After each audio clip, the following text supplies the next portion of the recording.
Meu nome é Isabelle.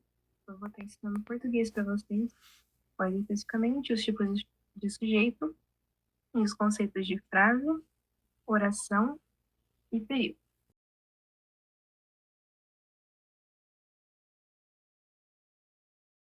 Vamos começar pelos tipos de sujeito. O primeiro sujeito que a gente vai ter é o sujeito simples. O sujeito simples ele vai ser só um núcleo. Esse núcleo vai ser o substantivo ou pronome. É importante lembrar que nem sempre o sujeito ele vai ser uma pessoa e vai ser o núcleo da frase, quem vai fazer a ação do verbo, vai realizar o verbo. Então, na frase exemplo, temos o aluno estudou para a prova. Podemos ver aqui que o aluno vai ser o sujeito e ele vai ser único, vai ter só um. Agora a gente pode falar um pouquinho sobre o que é predicado. Eu vou passar bem por cima sobre isso, mas predicado, ele vai ser tudo que o sujeito não é. Então, se o sujeito é o aluno, o predicado nosso vai ser estudou para a prova. Então, se você quiser saber o predicado, só retira o sujeito e o resto que sobrar vai ser sempre predicado. Agora, o sujeito composto. E é quando a gente tem mais de um núcleo, no caso, mais de um sujeito, na frase. Então, vai ter mais de uma coisa, mais de uma pessoa, às vezes, fazendo, exercendo o verbo. Nesse caso de exemplo, a gente vai ter o aluno e a professora estudaram juntos. Podemos ver que o aluno e a professora estão realizando esse verbo estudaram. Então, vamos ter dois núcleos, no caso, dois sujeitos. Inclusive, o sujeito composto ele pode ser mais de dois sujeitos, tá? Não vamos nos deixar enganar pelo composto, pelos normalmente só dois sujeitos, podem ser mais. E nessa situação, já podemos tirar uma dúvida que vocês provavelmente vão ter, ou alguém aí deve ter, que é frases em plural, ou tipo, frases mais ou menos, né? A gente já vai estudar o conceito de frase. Mas um substantivo, um pronome no plural, eles seriam composto ou simples, né? E a gente vai perceber que, na verdade, uma palavra no plural, um substantivo, um pronome no plural, vai ser, na maioria das vezes, ou na maioria, porque tem certas exceções, um sujeito simples. Porque, por exemplo, os livros estão na mesa. Os livros, eles vão ser um sujeito simples, pois a gente só tem um conjunto de livro. Agora, se a gente tiver a frase os alunos e as professoras estudaram, a gente vai ver que vamos ter, apesar de ambos estarem no plural, a gente vai ter dois núcleos, dois sujeitos. Então, dois conjuntos de sujeitos. Então, nesse caso, ele seria assim, composto. Agora, o sujeito oculto.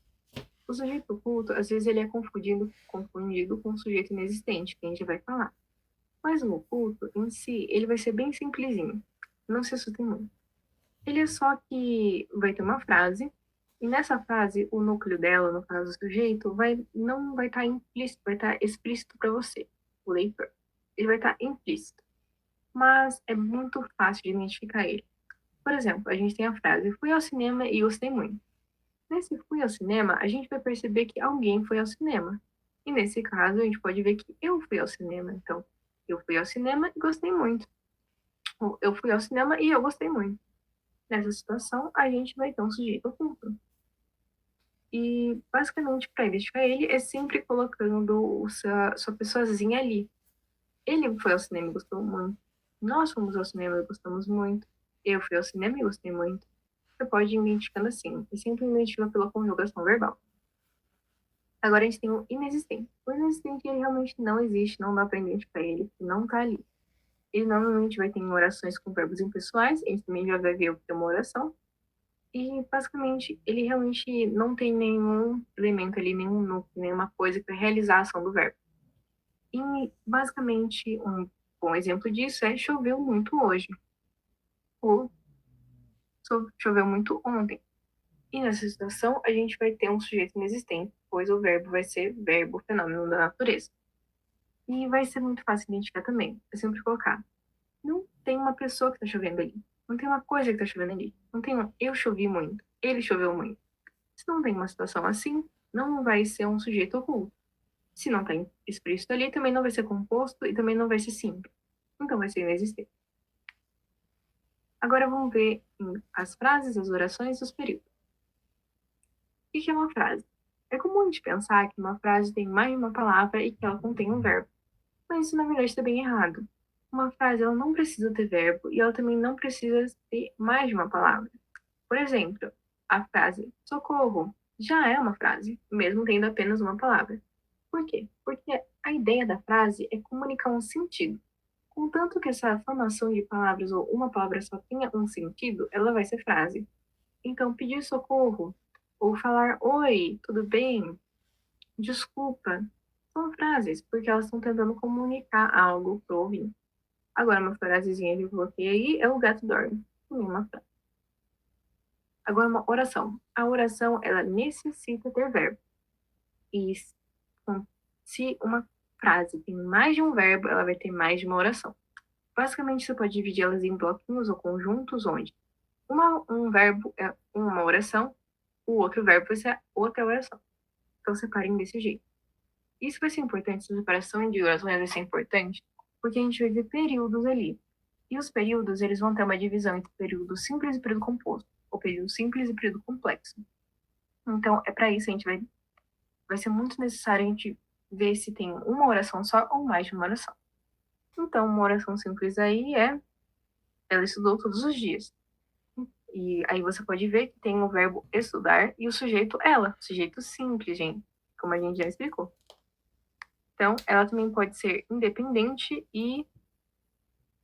ela pode ser independente ou dependente. Então, pode ter isso daí também.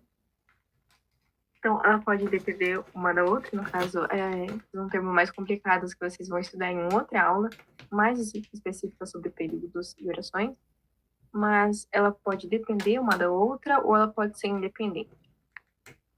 Agora a gente vai dar uma olhada em período e a estrutura dele. Vamos dar uma passada mais simples, onde a gente tem a divisão entre período simples e período composto. O período simples ele vai ser composto de apenas uma oração, no caso, apenas uma frase com um verbo, e o período composto, ele vai ter, ou período complexo, ele vai ter mais de um verbo. Então, nessa situação, a gente vai usar uma conjunção ou algum outro tipo de conectivo para ligar essas duas orações juntas, certo? Então, um exemplo, a maioria das orações, ou a maioria dos períodos, eles vão conseguir compostos, eles vão poder ser identificados por um fator meio simples. A maioria dos períodos simples vão ser mais pequenos do que os períodos compostos, porque eles têm apenas uma oração. Isso não é uma regra, mas é um macetezinho para vocês darem uma olhada aí. Então, o período simples, ele saiu, e o período complexo, ele saiu porque estava cansado, né? Então, a gente vai ter uma grande diferença em tamanho aí. Não funciona sempre, por favor, prestem atenção nos verbos, mas dá para prestar atenção nisso também, para ver se ajuda vocês na hora da prova. Bom, para a gente ir para a nossa conclusão, a gente vai ver que as frases, as orações e os períodos eles vão ser fundamentais para a construção do seu entendimento da língua portuguesa e também do significado das frases. E a gente viu que não precisa ser mais de uma palavra. Lembrem-se disso. Então, finalizando, saber desses conhecimentos básicos vão ajudar vocês em qualquer prova que vocês estejam fazendo, seja da Embraer ou qualquer outro vestibular do futuro. E basicamente saibam que isso são os blocos de construção do conhecimento da língua portuguesa. Mas bom, finalizando agora, eu desejo uma boa sorte para todo mundo que vai estar prestando a prova. Espero que tudo dê certo para vocês. Bom, até a próxima aula.